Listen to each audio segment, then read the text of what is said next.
The midday sun beamed across the gleaming marble floors of the Whitmore estate, scattering light across crystal glasses and polished silverware as the soft notes of a string quartet floated through the garden terrace. Laughter mingled with the delicate clink of champagne flutes, signaling the height of the annual charity brunch, a lavish event meant to project generosity and grace. But beneath the sparkle of elegance, something altogether different simmered. Moving quietly between the tables was Selina Parker, unnoticed except when someone demanded a refill. Her uniform was flawless, a crisp white blouse, a tailored black skirt falling just below the knee, and immaculate white gloves. She moved like a shadow, steady and precise, her fingers wiping down each piece of silver with the grace of a performer who knew the choreography by heart but never stepped into the spotlight. "Excuse me," barked a woman dripping in pearls, eyes glued to her phone. She didn't look up, just held out a fork. "This has water spots." Selina gave a small, practiced smile and took the utensil silently, her expression unchanged even as the woman sighed with dramatic relief. A man seated beside her muttered just loud enough, "Service standards just aren't what they used to be." From across the terrace, Evelyn Whitmore surveyed the scene, her gaze sharp as ever. She raised a manicured hand and gestured at the champagne bucket without so much as a word. Selina caught the cue, moving effortlessly to top off the glasses. The other staff, polished and silent, moved like clockwork. But Selina's movements held something different. Something intentional. "I mean, I get charity," laughed one guest over shrimp cocktail, "but why does it have to be out here on the lawn?" "Right?" another chimed in. "She's doing good work and all. But does anyone actually know where the money goes?" They weren't speaking about Selina directly, but the tone was all too familiar. She tucked a strand of hair behind her ear, the glint of gold earrings catching the sunlight, subtle, expensive, and thoroughly out of place for someone in her role. As the guests chatted, sipped, and preened, Selina worked the floor, offering polite nods where required, lowering her gaze when expected. But here and there, her eyes lingered just a moment too long as she passed by clusters of gossiping guests. She wasn't just serving. She was listening, watching, taking notes in her mind. Evelyn's voice rang out above the hum of conversation. "We'll begin speeches in 15 minutes, so please let's keep the champagne flowing." Selina gave the smallest nod and moved toward the cooler. But as she did, her phone buzzed silently inside her apron pocket. A glance down revealed the message, "Board ready. Final approval needed." Her fingers tightened momentarily around the tray she carried.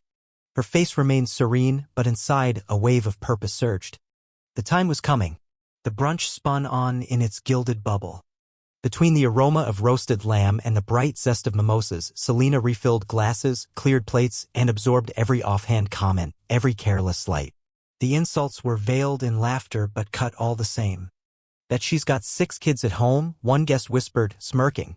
"At least she's working. More than I can say for most of them." They didn't lower their voices. They didn't even glance her way. She was invisible until they needed her. Selina steadied herself, breathing slowly, counting backward from 5 the way she had been taught long ago. Grace under pressure. "Always." Evelyn strode past again, voice sharp as glass. "Selina, these glasses aren't polished properly." "Do them again." "Yes, ma'am," Selina replied softly, though she'd already wiped them twice. She moved toward the prep station, her hands steady even as her heart beat faster. When her phone buzzed again, she slipped quietly behind the ivy wall near the caterer's break area and answered the call. "Dr. Parker." The voice greeted her with calm respect. "Final confirmation, your keynote slot at the summit is locked. Congratulations." Selina's voice shifted, firmer now. "Thank you. I'll follow up after I finish here." The uniform, the apron, the facadity were just that. Temporary. Selina Parker was not what they thought. She returned to the floor, the same composed server they expected, but inside, the storm was building. Every snide remark, every dismissive snap of the fingers added fuel. The brunch began its slow march toward its performative peak. Dessert trays rolled out, espresso served, and the pianist's melody wove through the air as if nothing beneath the surface stirred. Selina moved steadily, waiting. Timing mattered. Then, from the gated entrance, a delivery man appeared, carrying a silver briefcase that did not belong among the linen and lace. He walked directly to Selina, dipped his head, and handed her the case. "They're ready for you, ma'am," he said quietly. Selina took the case, nodded once, and turned toward the house, her grip steady, her back straight. Behind her, whispers began. One young server tilted his head. "She drives a Tesla," he murmured. "I saw her pull up this morning." No way, another replied, eyes wide. Selina entered the estate's corridor, her footsteps light against the marble. She passed rows of portraits and ornate rooms arranged for optics, not use. She reached the study, slipped inside, and locked the door. Inside the case, a laptop, slim and professional. As the screen illuminated, it revealed encrypted financial data, market trends, investor reports.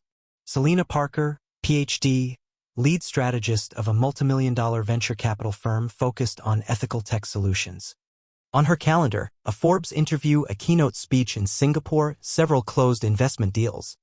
The same people sipping champagne on the patio? Some were listed on her acquisition summary. Selina worked efficiently, verifying one final approval, sending a quick confirmation to her board. She closed the laptop, locked the case, and smoothed her apron. Time to return. But not for much longer. Back on the terrace, Evelyn tapped her glass, calling for quiet. Thank you all for joining our 8th annual Garden Path Brunch. Your donations are making real change, giving hope to underprivileged children everywhere. Selina stood at the fringe of the gathering, quiet, waiting, the briefcase by her feet. Then it happened. From table 7, a voice called out, "Excuse me, but aren't you Dr. Selina Parker? From the Wired 100 list last year?" The room fell silent. Every head turned. Evelyn's expression froze. The crowd stared.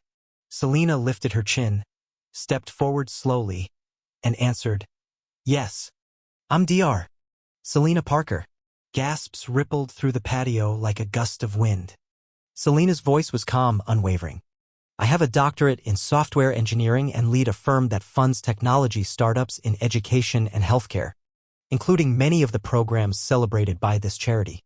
The color drained from Evelyn's face. Selina continued, her voice still soft but carrying weight.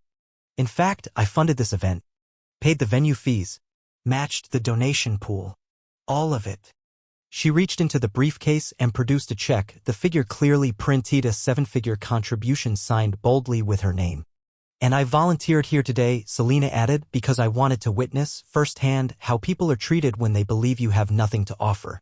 A heavy, dreadful silence fell. Guests shifted awkwardly. Napkins dabbed at sweating brows. One man adjusted his tie.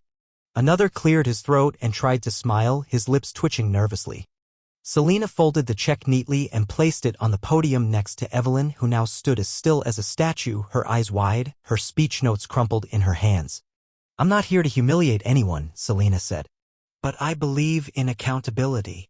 A journalist at the back began snapping photos, her pen racing across the notebook in her lap. Selina turned, briefcase in hand, and walked through the stunned crowd. Eyes followed her, unable to look away. Servers along the buffet line exchanged glances, one giving the faintest nod of respect. When Selina reached the kitchen station, she left a folded note behind for the staff. A thank you. A real tip. Then, as she neared the exit, a young server rushed after her, breathless. "Dr. Parker, does this mean you're pulling the funding?" Selina paused, her gaze kind but steady. "No," she replied. "I'm not here for revenge. I'm here to remind them what real integrity looks like." And with that, she walked away, the mansion shrinking behind her as the city skyline beckoned ahead. Later that afternoon, Selina stepped onto the 42nd floor of her firm's downtown office, dressed now in a sharp navy suit, heels clicking across the marble lobby. Her assistant met her with a tablet in hand, briefing her on the next meeting, the next strategy session, the next move. Selina smiled, not because she had proven anyone wrong, but because she had always known exactly who she was. The woman they ignored had become the one they'd never forget.